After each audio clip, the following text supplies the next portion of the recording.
Hey, it's Joe. This next one is from Mike Dowell. Mike says, since I'm pursuing a real estate license, how will this help me as one of your students?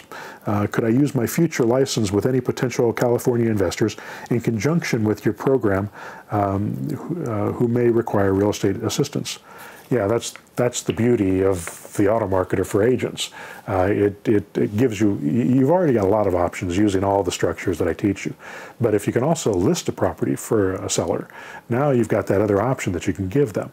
And one of the big target markets that real estate agents go after when they're trying to get a listing, and if you're an agent, you know that you list or you die. You list properties, that's how you keep a consistent business. Listing properties, not selling properties, it's listing them. If you list them properly, they'll sell, and you'll make a great living, and you'll create a lot of inventory, and you'll make a lot of money.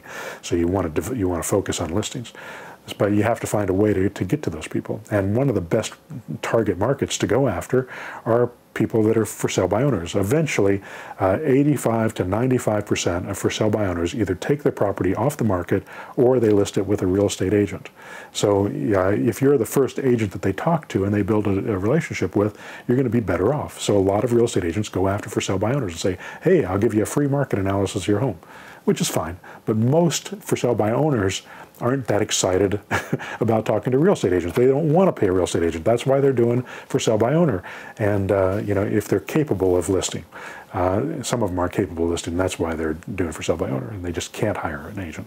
But the ones that can hire an agent, that have a little bit of equity and can afford it, they're trying to hold on to their equity. They don't want to talk to an agent. So if you approach them as an agent, they don't want to talk to you. But if you approach them as a buyer, that changes the game. It's everything. It's different. Now they want to talk to you.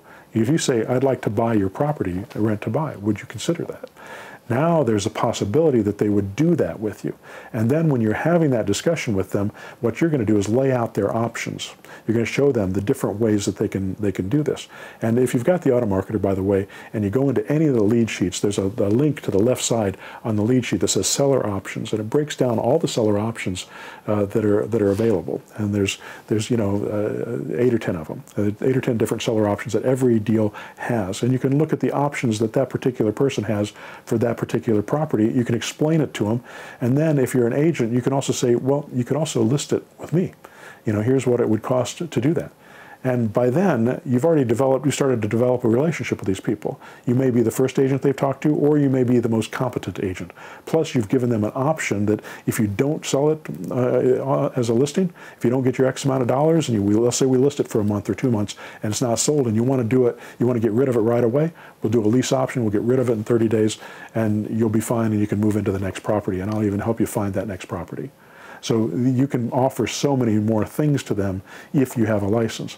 It also gets rid of any question that you're practicing real estate without a license if you have a license. So there's some real advantages to having a real estate license. I've had mine for 20-some years.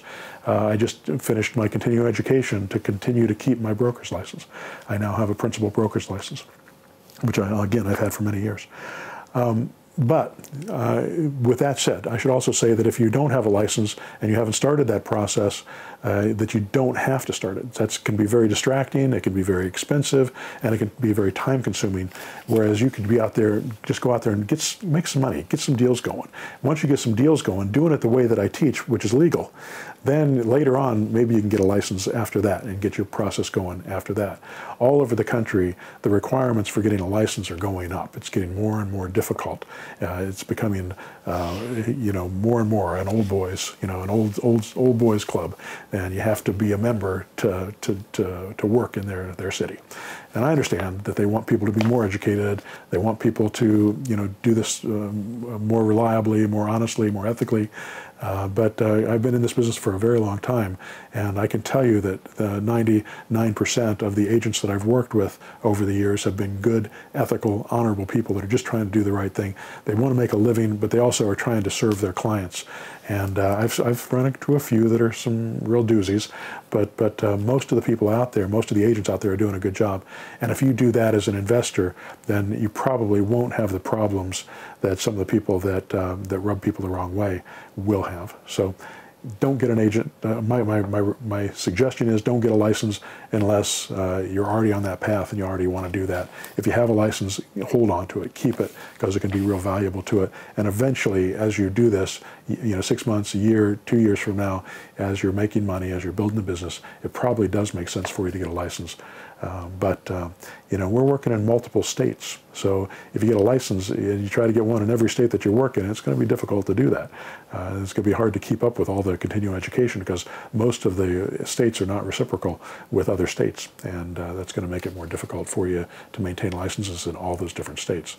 Instead, hire somebody in that, worst case scenario, hire somebody in that state who can do that stuff for you if you need an agent in that particular state or feel you do. All right, I hope that makes sense.